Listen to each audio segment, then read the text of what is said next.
Pemirsa, Kepala Badan Perlindungan Pekerja Migran Indonesia atau BP2MI Benny Ramdhani kembali mengecek ribuan kardus barang kiriman pekerja migran Indonesia yang tertahan lebih dari 6 bulan di 4 gudang perusahaan jasa titipan di Kota Semarang, Jawa Tengah akibat terkendala pemberlakuan ketentuan tentang kepabeanan impor dan ekspor barang kiriman.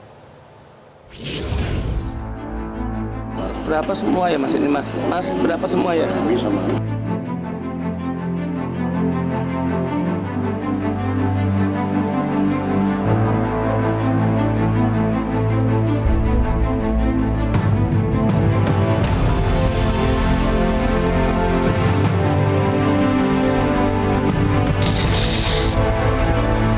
Kepala Badan Perlindungan Pekerja Migran Indonesia Benny Ramdhani menangis sambil menahan emosi dan amarah di depan tumpukan ribuan kardus barang kiriman milik pekerja migran Indonesia yang masih tertahan di gudang penampungan barang saat sidak di Semarang Rabu 5 Juni 2024.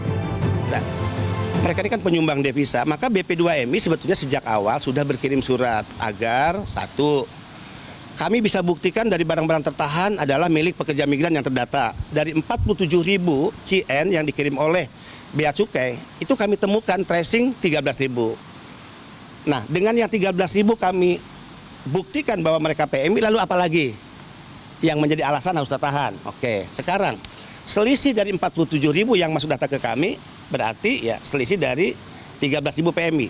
PMI non prosedural. Kami juga minta mereka yang disebut PMI non prosedural tidak terdata, ya mbok keluarin aja juga barangnya, ya sepanjang barang itu dalam X-ray pemeriksaan teman-teman Bea Cukai bukan ya di jalur merah, barang berbahaya, barang yang dilarang. Nah, tapi faktanya kan pergerakan ini kecil. Nah, kalau teman-teman Bea Cukai tidak bisa disalahkan juga.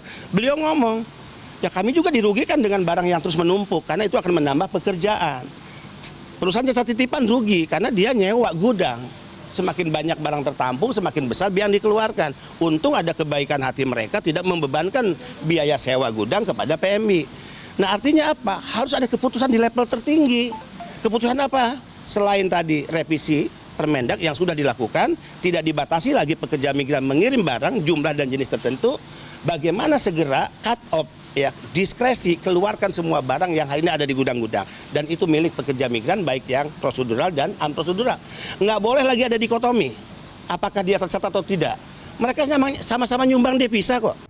Saat sidak di gudang-gudang penampungan di Semarang, Benny Ramdhani kaget dan sedih ribuan kardus barang milik PMI masih tertahan dan menurutnya hal ini menandakan tidak ada pergerakan signifikan keluarnya barang-barang PMI dari gudang-gudang penampungan pasca revisi Permendak nomor 36 tahun 2024 tentang kebijakan barang impor. Jadi kita tuh ingin fakta, kita ingin menyampaikan apa adanya. Kita tidak ingin tindakan-tindakan saya BP2MI terkesan fitnah, terkesan nanti hanya akan membenturkan satu lembaga dengan lembaga lain. Enggak, kita nggak punya niat untuk itu. Kita masih percayalah, mau Bea Cukai, mau Kementerian Perdagangan, Kementerian Keuangan, BP2MI, kita masih berpikir negara kok, kita masih berpikir merah putih. Tapi jika ada peraturan yang memang di lapangan mempersulit, bahkan memperhambat pergerakan barang itu keluar, ya negara harusnya jujur bahwa ada kesalahan pada diri kita dan tidak bisa berlama-lama, ambil tindakan cepat. Eksekusinya apa? Menurut saya sederhana. Ya, karena ini adalah korban dari peraturan yang dulu direvisi itu, maka tidak lagi melihat yang resmi, tidak lagi melihat yang unprosedural, sepanjang barang itu tidak masuk kategori jalur merah, bukan barang yang dilarang oleh undang-undang, bukan barang berbahaya, ya. Dari hasil sidak di 4 gudang penampungan barang di Semarang, Jawa Tengah, ditemukan 34.219 kardus barang kiriman milik PMI yang tertahan. Mendapati hal tersebut, Kepala BP2MI mengeluarkan pernyataan keras bahwa pekerja migran tidak memiliki kewajiban untuk menjadi korban dan menanggung penderitaan atas kesalahan yang dilakukan oleh negara.